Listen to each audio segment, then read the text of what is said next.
Msomaji wako mchana huu ni Saleh Mwanamilongo, lakini kwanza ni habari kwa ufupi. Jeshi la Israel latangaza kuanzisha mashambulizi makubwa magharibi mwa Iran. Raia wa Kongo Brazzaville wapiga kura katika uchaguzi wa rais usiokuwa na ushindani mkubwa. Na kiongozi wa upinzani Uganda Bobi Wine atangaza kuondoka nchini kufuatia vitisho vya baada ya uchaguzi. Habari kamili. Tel Aviv. Jeshi la Israel limesema leo Jumapili kwamba limeanzisha mashambulizi mapya dhidi ya miundombinu ya kijeshi ya Iran katika sehemu ya magharibi ya nchi hiyo. Kwa mujibu wa taarifa ya jeshi, mashambulizi hayo ni sehemu ya operesheni kubwa inayolenga kile ilichokiita miundombinu ya utawala wa Iran. Jeshi hilo limesema pia limeharibu vifaa kadhaa vya kurushia makombora na miundombinu mingine ya kijeshi. Wakati huo, mamlaka za Israel zimeripoti mashambulizi kadhaa ya makombora kutoka Iran usiku kucha hadi Jumapili asubuhi. Nchi kadhaa za Ghuba zimeripoti pia mashambulizi yanayoendelea ya makombora na ndege zisizo na rubani kutoka Iran. Wizara ya ulinzi ya Saudi Arabia imesema makombora 6 ya masafa marefu yaliangushwa juu ya mkoa wa Al-Hajj, eneo ambako inakutanika kambi ya jeshi ya Prince Sultan. Walinzi wa mapinduzi wa Iran walisema Jumamosi jioni kwamba wamerusha makombora dhidi ya wanajeshi wa Marekani walioko kwenye kisiwa hicho. Washington.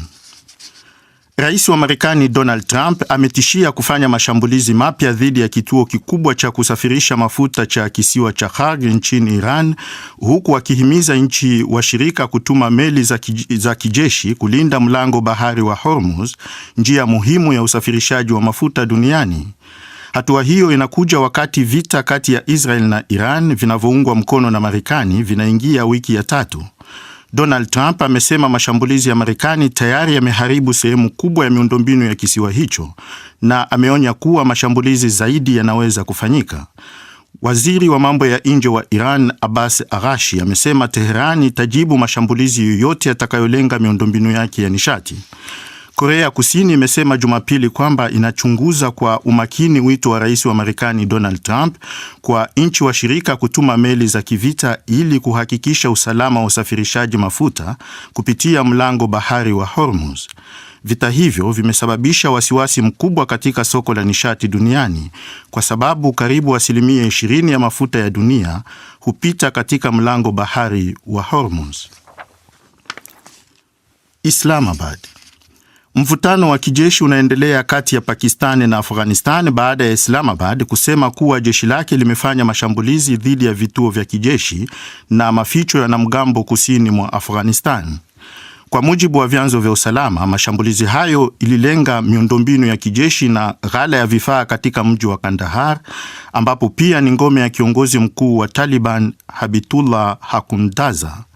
Shambulio lingine liliripotiwa kulenga handaki linalodaiwa kutumiwa na wapiganaji wa Taliban na kundi la TTP.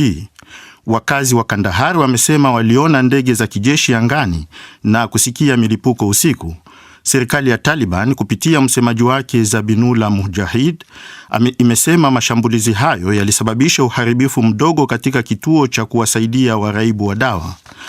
Mapigano katika mpaka wa nchi hizo yameingia katika wiki za hivi karibuni, huku Umoja wa Mataifa ukisema takriban raia 75 wameuawa na zaidi ya 190 kujeruhiwa tangu mwishoni mwa Februari.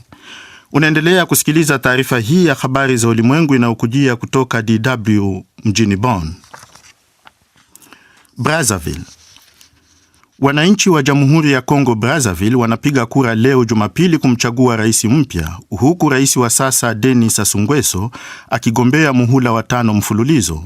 Takriban wapiga kura milioni 3 wamejiandikisha kushiriki katika uchaguzi huo.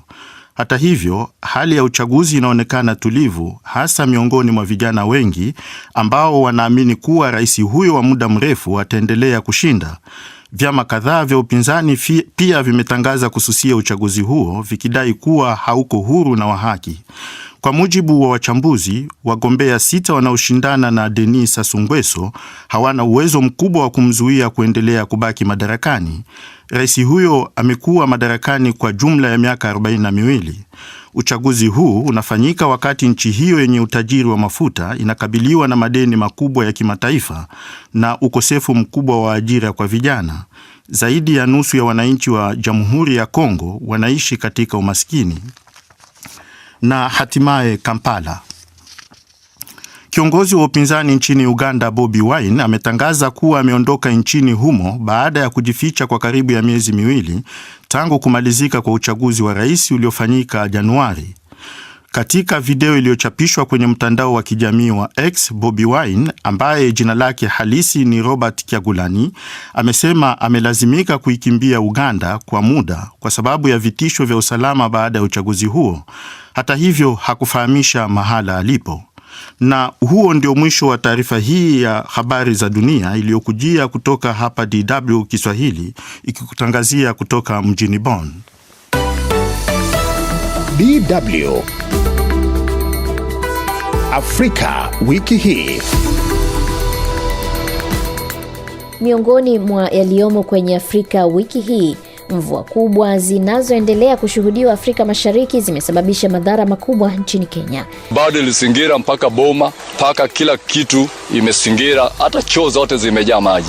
Tutaangazia mapokezi ya ripoti za tume zilizoundwa kuchunguza mgogoro uliotokana na kuwahamisha wakazi wanaoishi ndani ya hifadhi ya Ngorongoro nchini Tanzania.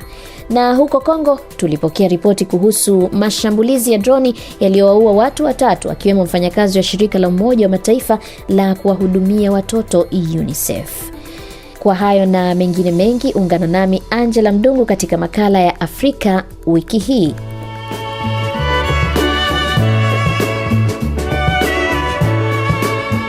Naam. Nchini Jamhuri ya Kidemokrasia ya Kongo, watu 3 waliuawa wiki hii katika mji wa Goma baada ya kutokea shambulio la droni katika eneo moja la makazi.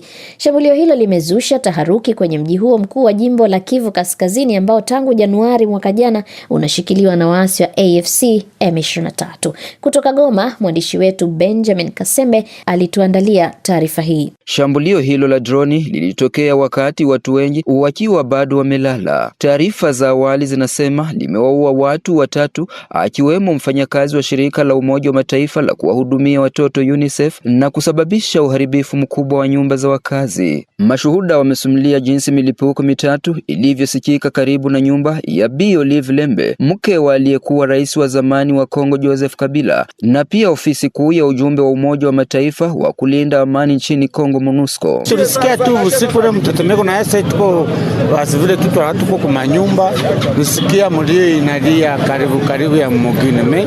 Sasa asubuhi tunakiasikia sasa ni mabomba ndio zililia. Ndio wasiwasi iko, haiwezi kosa pisikie tukoaona watu wako alerte mu barabara. Usiku tulikuwa tunalala tukasikia bombe 2 zinalia, hatukujua kama vilikuwa vya nini. Tunasikia kama bombe zishanja toka nje zinakuja tufikia mwingine yetu ya Goma, tunaanza ogopa sana. Hali imeendelea kuwa ya wasiwasi miongoni mwa wakazi wa Goma, hususan wale wanaoishi karibu na eneo la tukio. Pascal Tabi, mkazi na mwendeshaji wa pikipiki, ameongeza kuwa alisikia milipuko hiyo na hadi sasa kiwewe hakijamtoka. Lakini lilia saa bombe juu lilia boom ile makatre, mimi nikasikia na bulongo ikatingizika. Mimi sikuya kama ni bombe ube kama nini. Hapa nini wasikia kama ni drone. Katika ukurasa wake wa X, Lawrence Kanyuka, msemaji wa AFC M23, amenyoshea kidole cha lawama serikali ya Kinshasa husika na shambulio hilo. Ni miezi kadhaa sasa Kinshasa imetumia mashambulizi ya droni kuzilenga ngome za waasi wa M23 katika baadhi ya maeneo ya Kivu Kaskazini na Kusini, ikiwa ni moja ya mbinu za kuzoofisha kundi hilo linalokuwa na udhibiti wa sehemu kubwa mashariki mwa Kongo.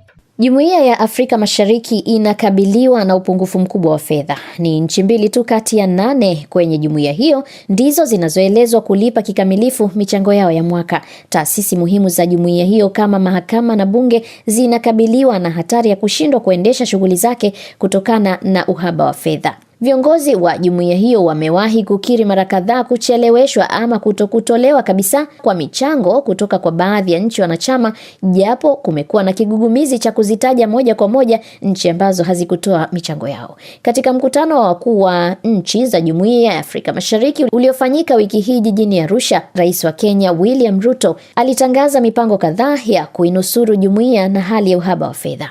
Going forward to make Kuanzia sasa na kuendelea, ilikuwa na uchangiaji wa usawa. Nchi zinazonufaika zaidi na jumuiya na zenye uchumi mkubwa zaidi zitachangia zaidi kuliko nchi ambazo hazinufaiki sana na jumuiya na zenye uchumi wa chini.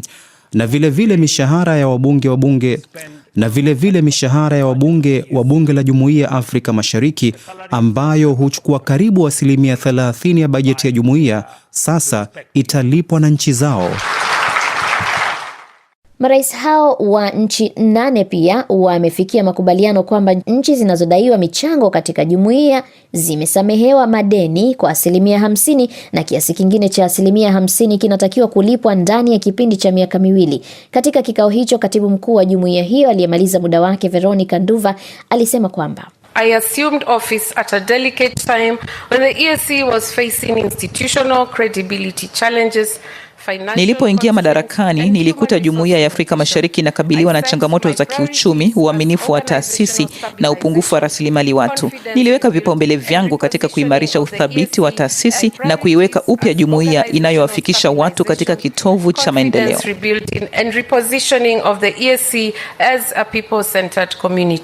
Jumuiya ya Afrika Mashariki huendeshwa kwa michango ya nchi wanachama, ada za usajili wa biashara, huduma za kisheria na miradi ya pamoja. Na makala ya Afrika wiki hii inaelekea sasa Sudan, ambapo ofisi ya haki za binadamu ya Umoja wa Mataifa imesema imeshtushwa na ripoti kuwa zaidi ya raia 200 wameuawa katika mashambulizi ya droni tangu Machi 4.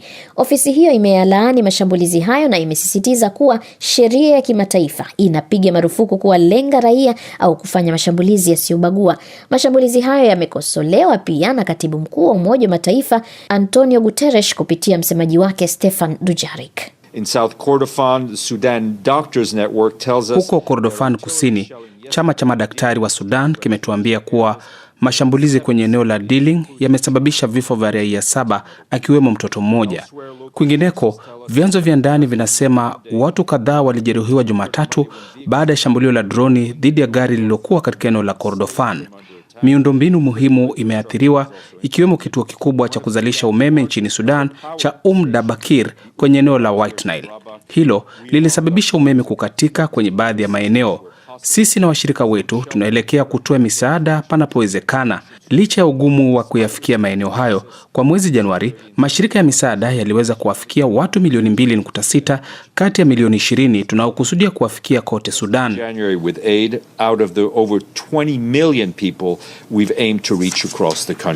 Kwa upande wake, msemaji wa ofisi ya haki za binadamu ya Umoja wa Mataifa Saif Magango amelaani pia mashambulizi hayo dhidi ya raia, na kwenye taarifa yake aliyoitoa mjini Geneva alisema kuwa inasikitisha kwamba licha ya kukumbushwa mara kadhaa, kutolewa tahadhari na miito, bado pande hasimu zinaendelea kutumia droni na silaha za milipuko zenye madhara makubwa kwa maeneo yenye raia wengi. Tunasisitiza tena wito wa mkuu wa haki za binadamu wa Umoja wa Mataifa Volker Turk wa kuzitaka pande zote zinazohusika na mzozo huu zizingatie sheria za kimataifa za vita na ziepuke kuwalenga kwa kuwashambulia raia na hata miundombinu yao. Kwa karibu miaka 3 Sudan imekuwa kwenye mapigano yanayoendelea kati ya jeshi rasmi chini ya Jenerali Abdel Fattah al-Burhani na kikosi cha wanamgambo cha Rapid Support Forces RSF kinachoongozwa na Mohamed Hamdan Dagalo. Vita hivyo vimesababisha vifo vya maelfu ya watu na wengine mamilioni wameyakimbia makazi yao. Makala ya Afrika wiki hii inachanja mbuga hadi Afrika Kusini. Huko Rais Cyril Ramaphosa amechukua hatua isiyokuwa ya kawaida ya kuwapeleka wanajeshi katika maeneo kadhaa yanayokabiliwa na matukio mengi ya uhalifu ili kukabiliana na magenge yaliyoshamiri yanayozusha vurugu na kuendesha shughuli za uchimbaji madini kwa njia haramu. Wanajeshi wameonekana katika miji kadhaa ya jimbo la Gauteng, ikiwemo mji mkubwa kabisa nchini humo wa Johannesburg. Mwandishi wetu Bryson Bichwa na taarifa kamili. Vikosi vya jeshi la ulinzi vimeonekana katika mitaa ya Westbury, Livery na maeneo mengine karibu na Johannesburg. Hali ilionekana kuogofya kidogo kwa baadhi ya wakazi, lakini wengi walifurahia ujio wa jeshi. Yes, I'm very happy because we've been crying for. Nina furaha sana kwa sababu tumekuwa tukilia ili jeshi lije kutokana na uhalifu wa makundi na zama katika eneo letu. Kwa hiyo tunafurahi leo kwamba jeshi lipo karibu nasi. So we're happy about that.